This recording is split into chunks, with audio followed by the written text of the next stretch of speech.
जो हमारा endocrine system है उसका जो मास्टर है that is the pituitary gland, although it's itself under the control of hypothalamus. तो यूजुअली हम कहते हैं that the endocrine gland like the pituitary gland, it is the conductor or master of the endocrine orchestra of human body। ठीक है, सो हम बात कर रहे हैं पिट्यूटरी ग्लैंड की। पिट्यूटरी ग्लैंड में आगे जाने से पहले I will tell you the other name of pituitary is hypophysis, जैसा कि मैंने पिछले लेक्चर में भी बोला है।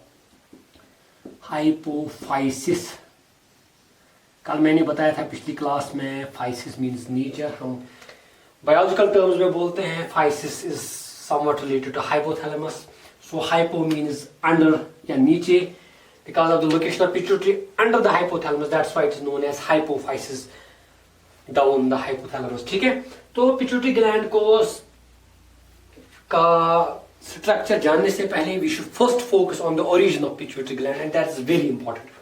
जो pituitary gland का origin हम usually कहते हैं that the pituitary gland it is made up of two parts. Pituitary gland के सिर्फ दो ही मेजर पार्ट्स है इन ह्यूमन बींग्स, ये आप याद रखेंगे, the anterior part and the posterior part. ठीक है, the anterior half and the posterior half. The anterior portion is known as adenohypophysis, ये आपको याद रखना है, and the posterior part is known as neurohypophysis. So हम ऐसे कह सकते हैं that the pituitary gland it has two parts, one is adenohypophysis and the second part that is known as the neurohypophysis।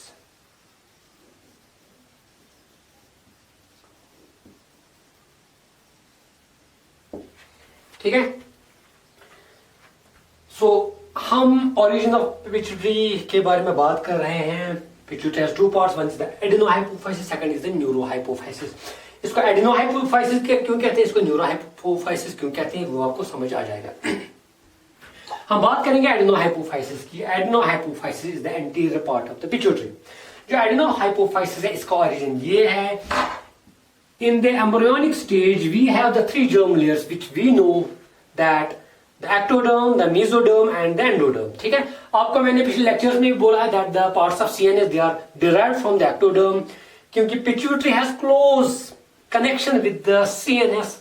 तो देखा गया कि pituitary itself has been formed from the ectoderm. लेकिन you must be knowing that the ectoderm in the embryonic germ layers, ectoderm has three important parts. आप यहां पे याद रखेंगे ectoderm has three important parts. The first part is external ectoderm, जिसको हम surface ectoderm भी कहते हैं। ठीक है, दूसरा पार्ट है उसको हम कहते हैं neural crust, and the third part is the neural tube। ठीक है, so the ectoderm is mainly comprised of three parts. One is the external ectoderm or surface ectoderm. The second part is the neural crust and the third part is the neural tube. The neural crust and neural tube, they together constitute what is known as the neuroectoderm. ठीक है, ठीक है, so हम broadly divide करेंगे ectoderm को। We will say that the ectoderm has two parts. One is the external ectoderm or the surface ectoderm and the second is the neuroectoderm or neural ectoderm। Clear? हम बात कर रहे हैं anterior part of pituitary की। Anterior part which is the adenohypophysis, it has been derived from the external ectoderm, ये आप याद रखेंगे। So adenohypophysis has been derived from the external ectoderm or surface ectoderm, जिसका जो part है that is known as the oral ectoderm। Oral means mouth। ठीक है, so adenohypophysis has been derived from oral ectoderm of external ectoderm or surface ectoderm। ठीक है, so बना कैसे है, in the embryonic life we have a cytomodium,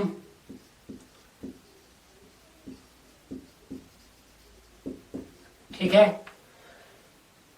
there is an evagination of this part जिसको हम pharyngeal ectoderm भी कहेंगे। ठीक है, oral ectoderm कहेंगे।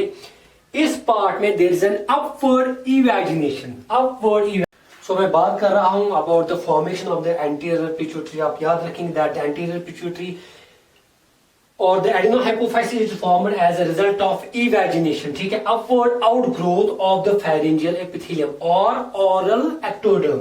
Oral ectoderm which is the pharyngeal epithelium, ठीक है, in front of the buccopharyngeal membrane, उसके सामने बक्कोफेरेंजियल मेम्ब्रेन के सामने there is an upward evagination, ये आपको याद है, it is an upward outgrowth, ठीक है। एंड एम्ब्रियोनिक लाइफ में इसको कहते हैं Rathke's pouch, it is known as the Rathke's pouch, ठीक है। This is a pouch-like structure that is formed as a result of upward evagination of the oral ectoderm or the pharyngeal epithelium in the embryonic life. तो ये जो pouch है, it is known as Rathke's pouch, and this pouch has a stalk, ठीक है? So it goes upwards, ठीक है? And this is the origin of the anterior pituitary. It's the origin of the anterior pituitary, ठीक है? उसके बाद हम बात करेंगे about the posterior pituitary which is known as the neurohypophysis. Neurohypophysis is formed from, जैसे कि मैंने अभी बोला था, ectoderm has two parts, one is the external ectoderm और surface ectoderm, the second is the neural ectoderm, the neural crest and neural tube. जो neural ectoderm है, the neuro ectoderm, neural tube जिसको कहते हैं, it gives rise to the posterior part of pituitary which is also known as neurohypophysis। कैसे? जो hypothalamus होता है in the embryonic life, there is a downward diverticulum, this is a diverticulum, there is a downward diverticulum from the hypothalamus, जो नीचे जाता है, it gives rise to the neurohypophysis। कैसे? This Rathke's pouch and this downward diverticulum from the hypothalamus, they join together, they meet, ठीक है, ये मिलते हैं एक दूसरे के साथ ऐसे, ठीक है। The two structures meet. The two structures meet, and after some time, this stalk ये thin हो जाता है और ये कट जाता है, ठीक है। So the oral result is the upward diverticulum meets the downward. So downward diverticulum meets the upward projection, which is known as the Rathke's pouch. This is the diverticulum. They meet together, और यहाँ पे ऊपर है hypothalamus, ठीक है। और a passage of time ये stock cut जाता है। So this Rathke's pouch, it completely disjoins, it completely separates from the pharyngeal epithelium or the oral ectoderm, और ये hang हो जाता है ऊपर की तरफ along with this diverticulum, and finally this whole structure it forms the pituitary gland, जैसा कि हम ऐसे देखते हैं, ठीक है। So in short मैंने क्या बोला, that the pituitary gland जो है इसके दो parts है, one is the adenohypophysis, second is the neurohypophysis। इन दो parts का different origin है, but both the parts are derived from the ectoderm। The adenohypophysis or the anterior pituitary, it is derived from the oral ectoderm, while as the neurohypophysis is derived from the neural ectoderm, ठीक है। oral ectoderm में कहाँ, it is derived from the pharyngeal epithelium, ठीक है। When the pharyngeal epithelium gives an upward pouch or upward outgrowth, that is known as the Rathke's pouch. Rathke's pouch has a stalk, ये ऊपर की तरफ जाता है, और वहां से जो हमारा डायनसेफेलॉन है, डायनसेफेलॉन में हमारा हाइपोथैलेमस है, हाइपोथैलेमस से एक डाउनवर्ड स्ट्रक्चर निकलता है which is known as diverticulum. This diverticulum and this Rathke's pouch, they join together in the midway, ठीक है। और एक टाइम ऐसा आता है कि Rathke's pouch का ये स्टॉक कट जाता है, तो क्या होता है, when the Rathke's pouch, the stalk of the Rathke's pouch, it separates from this, the Rathke's pouch gets attached with this part, so it remains hanging with the hypothalamus, this forms the pituitary gland. So the anterior part is the adenohypophysis, the posterior part is the neurohypophysis. This has ectodermal origin, this also has an ectodermal origin. The anterior part has the origin of an surface ectoderm or external ectoderm, which is the oral ectoderm, and this has an origin of neuroectoderm, which is the origin from the neural tube, ठीक है, ये आप याद रखेंगे। And this adenohypophysis, the anterior part of this pituitary gland, it has a glandular origin. इसमें actual gland cells हैं, जैसे कि मैंने पिछले लेक्चर में बताया था hypothalamus में, that the hypothalamus pours its secretion in the hypothalamo-hypophyseal portal system, which reaches the cells of pituitary and they produce hormones. While जो neuroectoderm है, इसमें नर्व सेल एंडिंग्स हैं, द एक्सॉन्स हैं, जिनके न्यूक्लियर हाइपोथैलेमस में है, ठीक है। हाइपोथैलेमस में न्यूक्लियर है and they send their axons in this. So in effect the posterior part of pituitary is not glandular, ये आपको याद रखना है। सो अगर हम कहेंगे typically only the anterior part of pituitary is a real gland, real endocrine gland, जो इसका पोस्टीरियर पार्ट है, it is not actually an endocrine gland, क्योंकि जो इसकी सिक्रीशंस है actually they are produced in the hypothalamus, they are only stored in the posterior part of pituitary. So अब हम बात करेंगे about the structure of the pituitary gland. This is very important, very very important. अगर आपको pituitary gland का origin समझ आया होगा तो आपको स्ट्रक्चर समझने में ज़्यादा दिक्कत नहीं होगी। तो आप ऐसे समझेंगे जो हमारा पिट्यूटरी ग्लैंड है, ठीक है, इट्स अ ग्लैंड, क्योंकि एम्ब्रियोनिक लाइफ में जो एंटीरियर लोब ऑफ पिट्यूटरी था जो रेफ्केस पाउच का स्टॉक था वो कट गया, so it was separated from the pharynx, ठीक है। तो ये सेपरेट हो गया था from pharynx by some bony structures in the embryonic life. So now the pituitary it hangs with the hypothalamus, ऊपर हाइपोथैलेमस है तो नीचे पिट्यूटरी है। जो पिट्यूटरी ग्लैंड है it lies in a bony socket, ठीक है, एक बोनी कैविटी है inside a bone which is known as the sphenoid bone, ये आप याद रखेंगे। This bone is the sphenoid bone. Sphenoid bone कहाँ है? It is in our skull. ठीक है, जो हमारे ऑप्टिक ऑर्बिटल्स हैं तो it forms a part of the optic orbits. तो जो sphenoid bone है it's a very important bone, ठीक है, ये सर के बीचों बीच है। The sphenoid bone it is a butterfly shaped bone, ठीक है, ये बैट शेप्ड बोन है, ऐसे इट हैज विंग्स, ठीक है। जो स्फिनोइड बोन है इसका जो सेंट्रल पार्ट है, the central part, the median part which is known as the body of the sphenoid, very important part, the body of the sphenoid, जो इसका मीडियन पार्ट है, बीचों बीच there is a cavity in it, that cavity is known as a sella turcica, ठीक है। So ये जो सारा स्ट्रक्चर है it is the sphenoid bone, और जो इसकी बोनी कैविटी है छोटी which lies in the central part of the sphenoid bone, जो आपको दिखेगा from the superior side of sphenoid. जब आप स्फिनोइड को ऊपर से देखेंगे from the superior side of the sphenoid और the cerebral side of the sphenoid, तो आपको दिखेगा सिर्फ जो स्फिनोइड बोन है इसको इसके बीचों बीच में मीडियन पार्ट में, जिसको body of the sphenoid bone कहते हैं, तो वहां पे आपको एक कैविटी दिखेगी that is known as the sella turcica, ठीक है। So this cavity it is known as the sella turcica, this whole structure is known as the sella turcica. तो इसी में पिट्यूटरी ग्लैंड है, ठीक है। सेल्ला टर्सिका को सेल्ला टर्सिका क्यों कहते हैं? सेल्ला टर्सिका मींस टर्किश चेयर, ठीक है, इट इज चेयर शेप्ड। जब आप स्फिनोइड बोन को देखेंगे it's like a cavity, it is chair shaped, और इसको हम ये भी कहते हैं that it is like a saddle, ठीक है, it's like a saddle. So sella turcica is the bony structure जिसमें हमारा पिट्यूटरी ग्लैंड है, और जो सेल्ला टर्सिका है इसके बीचों बीच में आप देखेंगे जो यहाँ मैंने दिखाया इट्स अ फोसा, ठीक है, थोड़ा सा डिप्रेशन है in the bone that is known as a fossa. This fossa is known as the hypophyseal fossa, मैंने लिखा है यहाँ पे। So this is known as the, और this is known as the hypophyseal fossa यहाँ पे। So this pituitary gland rests on the hypophyseal fossa, ठीक है। So pituitary gland ऐसे है, नीचे hypophyseal fossa, ये इस पे बैठा है, and this whole structure is known as the sella turcica. It lies in the median part or the body of the sphenoid bone, and it is visible from the upper side, from the superior side or from the cerebral side of the sphenoid bone. I hope आपको ये clear हुआ होगा। अब जो हमारा pituitary gland है, because it is held with the hypothalamus by means of a stock, जो मैंने पिछले लेक्चर में बोला।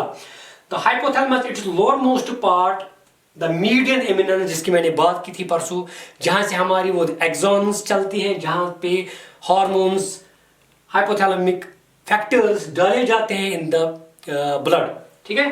सो जो हमारा एंटीरियर पिट्यूटरी है which is known as the adenohypophysis, ठीक है, पहले ही बताया मैंने। एडिनो हाइपोफाइसिस जो है anterior pituitary is known as adenohypophysis. Origin में मैंने बताया इसको एडिनो हाइपोफाइसिस इसलिए कहते हैं because it is the actual endocrine part of the pituitary gland, जिसमें ग्लैंडुलर सेल्स हैं जो अपने हार्मोन्स बनाता है, जिसमें बहुत अच्छी ब्लड सर्कुलेशन है, वहां पे एक पोर्टल सिस्टम भी बनता है. So adenohypophysis is the anterior part of the pituitary. और adenohypophysis, adeno means a gland, so it is actually the glandular part जहां पे ग्लैंडुलर सेल्स हैं जो अपने हार्मोन्स बनाते हैं. द एडेनोहाइपोफाइसिस हैज 3 पार्ट्स, ये आपको याद रखने हैं. एडेनोहाइपोफाइसिस के जो 3 पार्ट्स है, एक होता है this part which is known as the pars distalis. Pars distalis, जिसको हम कभी कभी एंटीरियर लोब ऑफ पिट्यूटरी भी कहते हैं.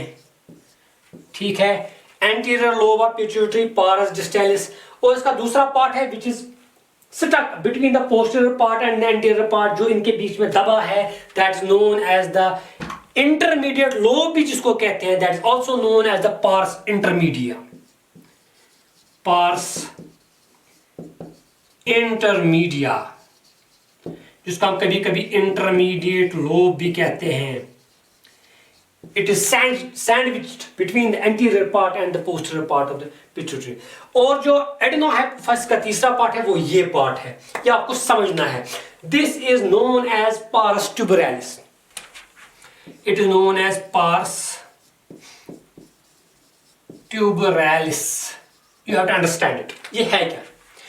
पिछले लेक्चर में भी मैंने बोला था हाइपोथैलेमस एंड पिट्यूटरी एक दूसरे के साथ कनेक्टेड है थ्रू अ स्टॉक.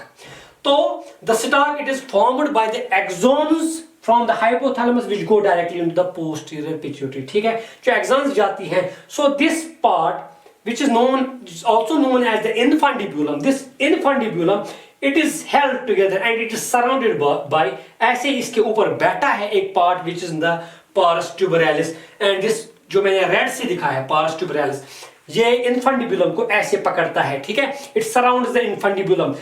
और इसका ओरिजिन वही है जो ओरिजिन है पार्स डिस्टैलिस का, पार्स इंटरमीडिया का. मीन्स इसका ओरिजिन एक्सटर्नल एक्टोडर्म है और ओरल एक्टोडर्म है. दैट मीन्स ऑरल एक्टोडर्म जो रैथकेज पाउच बनाते हैं, और रैथकेज पाउच पार्स डिस्टैलिस भी बनाते हैं, पार्स इंटरमीडिया भी बनाते हैं और पार्स ट्यूबरालिस भी बनाते हैं. So this pars tuberalis it surrounds this part which is the infundibulum. और जो इनफंडिबुलम है इसमें क्या है? एक्सॉन्स हैं, उन न्यूक्लिय की जो एक्सॉन्स डायरेक्टली जाते हैं पोस्टीरियर पिट्यूटरी में. आई होप आपको ये समझ आया होगा. ठीक है, so this is the anterior pituitary which is known as adenohypophysis. It has 3 parts. One is the pars distalis जिसको anterior lobe भी बोलते हैं, pars intermedia जिसको हम intermediate lobe भी बोलते हैं, and pars tuberalis जो हमारे स्टॉक को सराउंड करता है. ठीक है, all these have the same origin. उसके बाद हम जाएंगे posterior lobe of pituitary. Posterior lobe of pituitary is also known as the, इसको हम न्यूरोहाइपोफाइसिस कहते हैं. क्या कहते हैं? न्यूरोहाइपोफाइसिस.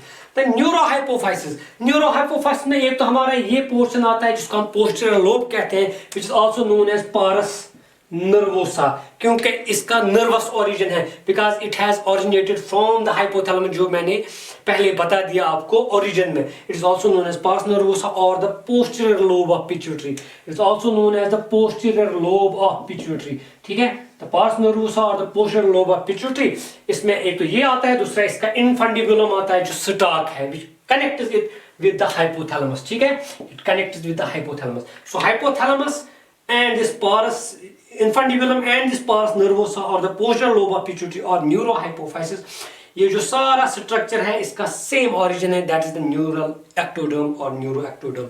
ठीक है, आई होप आपको ये समझ आया होगा. इसके अलावा आप ये भी याद रख सकते हैं for the sake of information, जो पिट्यूटरी ग्लैंड है it is also supplied by 2 important arteries. आप याद रखना चाहे तो याद रख सकते हैं.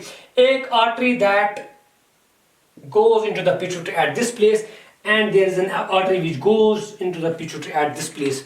जो ऊपर इसके अंदर आर्टरी चली जाती है that will be superior artery and जो नीचे जाती है that will be inferior artery, because this gland is known as the hypophysis. So जो ऊपर इसमें आर्टरी चली जाएगी that is known as superior hypophyseal artery, and जो नीचे इसमें अंदर इसके अंदर घुस जाए that is known as inferior hypophyseal artery. So the 2 arteries which supply the pituitary gland, one is the inferior hypophyseal artery and the other is the superior hypophyseal artery, and both are the parts of the carotid artery.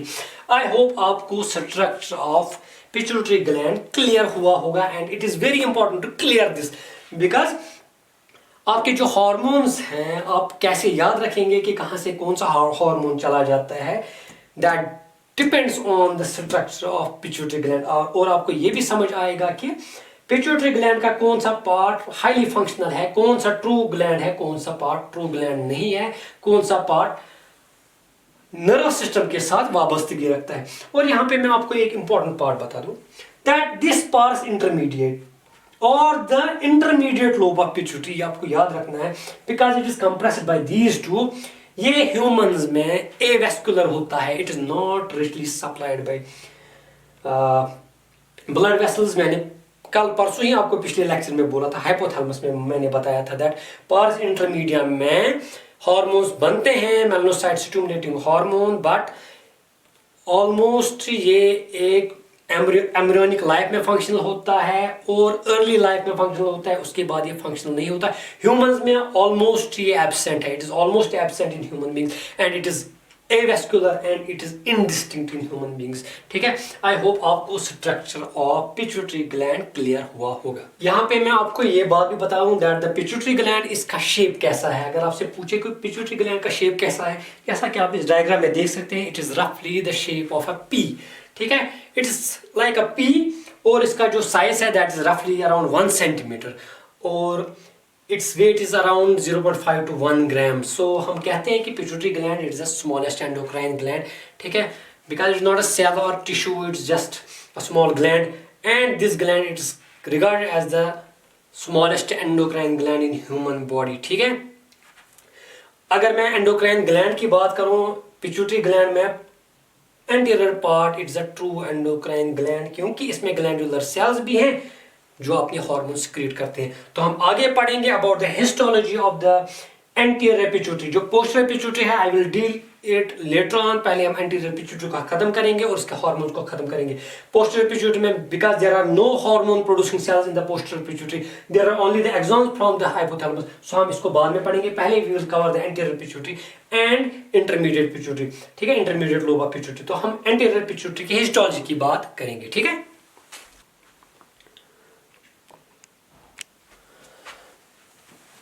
now we will talk about the cells of the pituitary gland। जब मैं कहता हूँ cells of the pituitary gland, I am talking about the adenohypophysis or the glandular part of the pituitary gland। So anterior part of pituitary or the adenohypophysis जिसमें glandular functions हैं, इसमें कौन कौन सी cells हैं? The anterior part of the pituitary has 2 types of cells, आपको याद रखना है।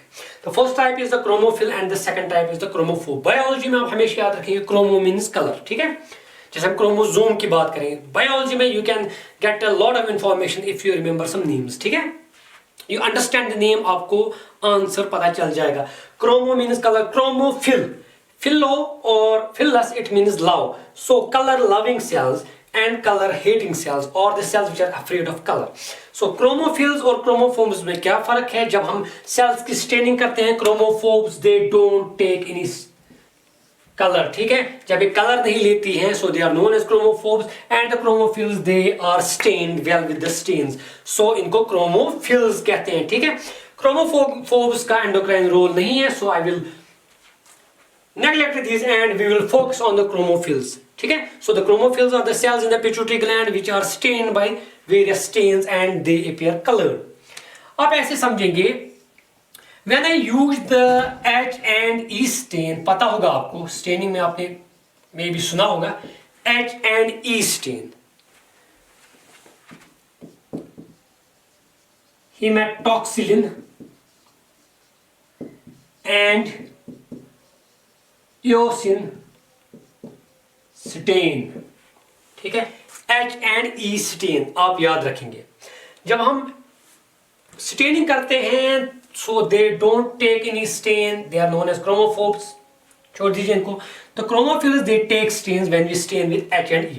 जब हम H and E स्टेनिंग करते हैं, so ये ऐसा स्टेन है जिसमें 2 कंपोनेंट्स यूज होते हैं, one is the haematoxylin, second one is the एओसिन।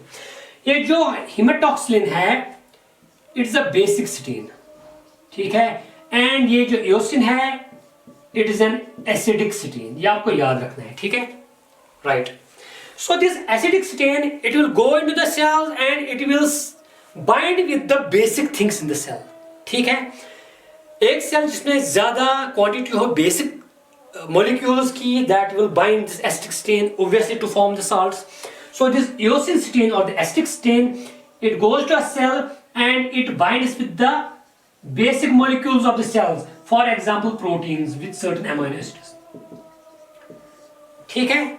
So एक ऐसी cell जिसमें basic compounds होंगे and which will be stained by an acidic stain, that is an acid loving cell. ठीक है? That's the cell which loves the acidic stain. That cell will be known as an acidophil और eosinophil. जैसे हम blood cells में पढ़ते हैं eosinophils. Their granules they take the acidic stains or they are also known as eosinophils because their granules take eosin.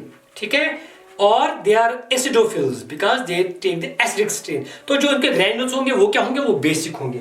वैसे एक ऐसी cell जिसमें basic compounds होंगे which get stained by acidic stain, they are known as acidophils. So हमारे pituitary gland में भी कुछ cells हैं which are stained by eosin. ठीक है? Because eosin is an acidic stain. The cells which are stained by eosin are known as the acidophils. They are also known as the alpha cells. और कुछ cells they are stained by hematoxylin. Hematoxylin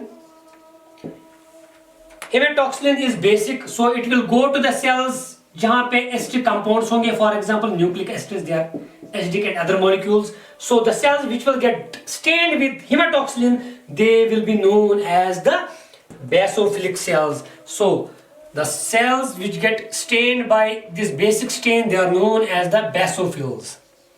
Don't confuse these with the basophils of the blood. They are also known as the beta cells. ठीक है? कोई confusion की जरूरत नहीं है. जो acidophils और basophils हम नाम देते हैं, it is only because of the stain, the type of stain which the cells take. ठीक है? तो जैसे हम ब्लड में पढ़ते हैं WBCs में हम पढ़ते हैं ग्रैनुलोसाइट्स, वहाँ पे हम पढ़ते हैं eosinophils, neutrophils and basophils. यहाँ पे भी हम acidophils and basophils पढ़ते हैं, लेकिन इनका उनके साथ कोई ताल्लुक नहीं है. हमने इनको नाम दिया है only on the basis of the staining. वहाँ पे भी हमने वैसे ही नाम दिया है. ठीक है? So the acidophils are the cells in the pituitary gland, also known as alpha cells, and the basophils are the beta cells. ठीक है? The acidophils they are stained by the acidic stain like eosin, and the basophils they are stained by the basic stain like hematoxylin. तो acidophils कैसी दिखती हैं? eosin से pink और red, and they appear blue. ठीक है? समझ लेना आप, जो acidophils हैं ये ऐसी cells हैं जिसमें basic compounds होते हैं which get stained by the acidic stain, और basophils में acidic compounds होते हैं which get stained by a basic stain. समझ में आ गया? So acidophils stain pink and basophils stain blue. ये आप याद रखेंगे. The acidophils, ठीक है? The acidophils in the pituitary and the basophils in the pituitary, I will rub this and I will write their names. Now we will talk about the acidophils in the pituitary gland. There are two types of acidophils in the pituitary gland. First one are the somatotrophs.